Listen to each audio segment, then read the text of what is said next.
नमस्कार. लोकप्रशासनाच्या ह्या द्वितीय वर्षाच्या लेक्चरमध्ये आज आपण भरती याबाबत माहिती घेणार आहोत. लोकप्रशासनातील आणि विशेष करून कर्मचारी प्रशासनातील अत्यंत महत्त्वाची बाब म्हणजे नोकरवर्गाची भरती करणे, रिक्रुटमेंट करणे ही होय. कारण नोकरवर्गाच्या होणाऱ्या भरतीवरच संपूर्ण प्रशासकीय संघटना ही उभी राहत असते.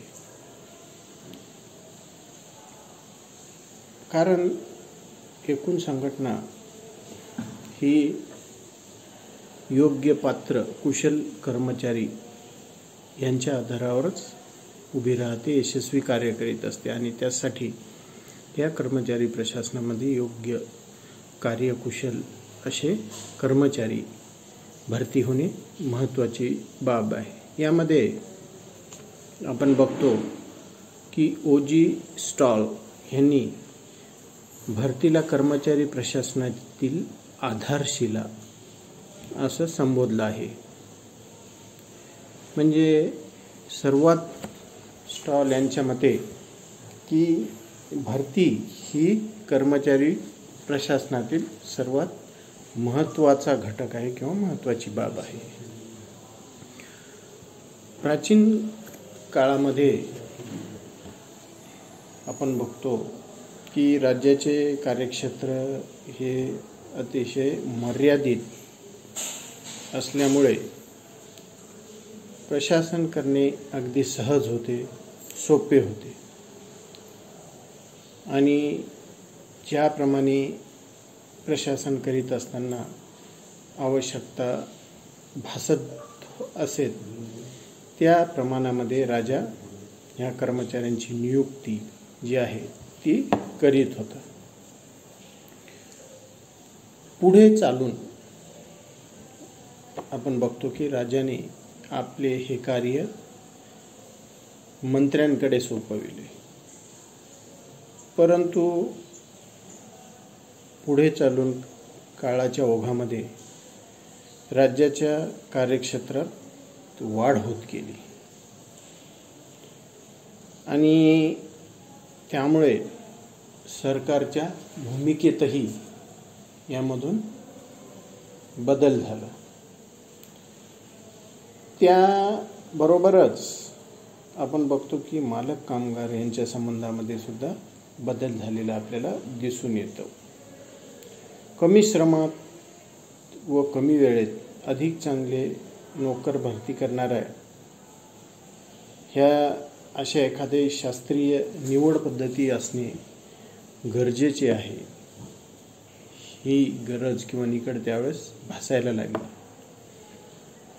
आपण बघतो की ख्रिस्तपूर्व 2ऱ्या शतकात चीनने सरकारी नोकरांची, सार्वजनिक कार्य करणाऱ्या नोकरांची शास्त्रीय पद्धतीने भरती केल्यात इतिहासामध्ये अनेक प्रकारचे पुरावे सापडतात. आधुनिक काळात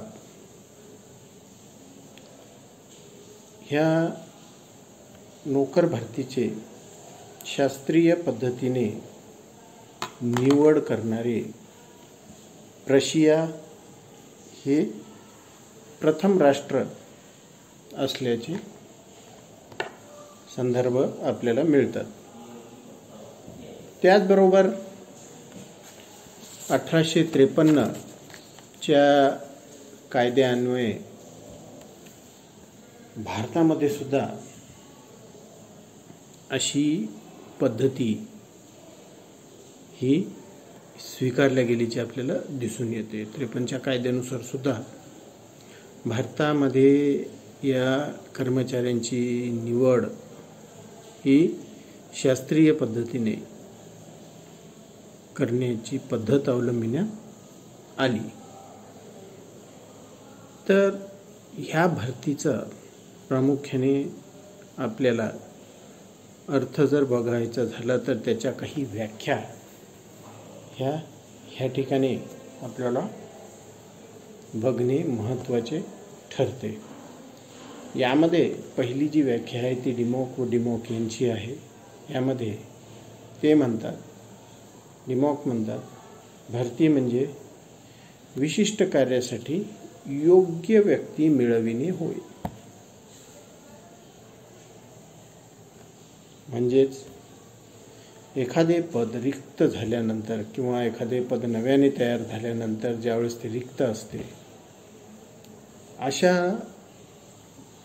पदासाठी आवश्यक असणारे अधिकार, कार्य आणि जबाबदाऱ्या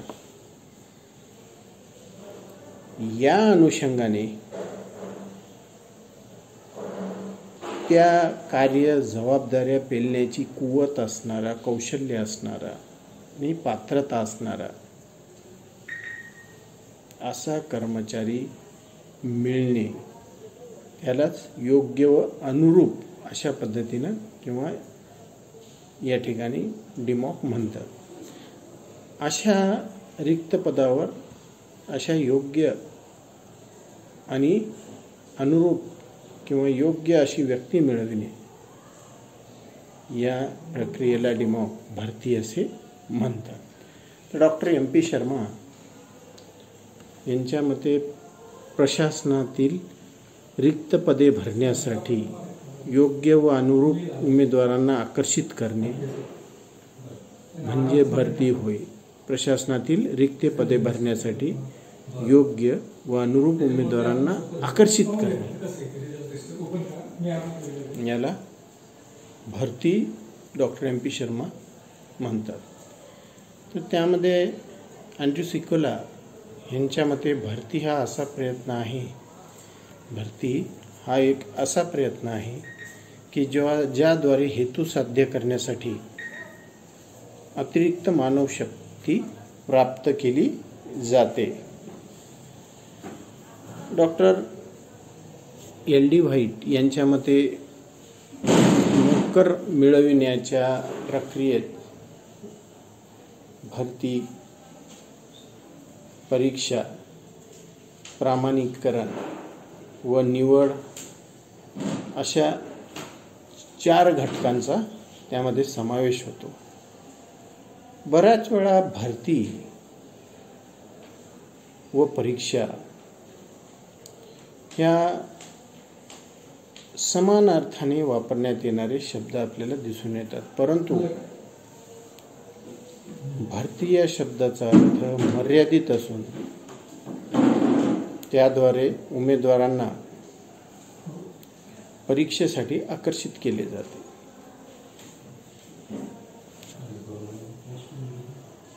त्याचबरोबर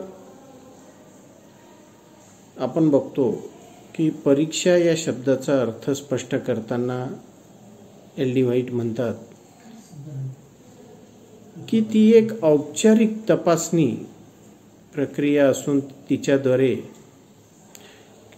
केवळ उमेदवाराची पात्रता निश्चित केली जाते किंवा पात्रताधारक उमेदवार यांची त्या ठिकाणी नोंद ही करण्यात येते. आणि प्रामाणिकरण म्हणजे नियुक्तीसाठी पात्र असलेल्या उमेदवाराच्या नावाची यादी ही पासून संबंधित अधिकाऱ्याकडे पाठवली जाते. निवड म्हणजे उपलब्ध अशा पात्रताधारक उमेदवारांमधनं काहींची औपचारिक निवड करून त्यांना नियुक्त करून घेणे. त्यांच्या मते जर बघितलं तर भरतीचा संबंध उत्कृष्ट उमेदवार आकर्षित करण्याशी असतो.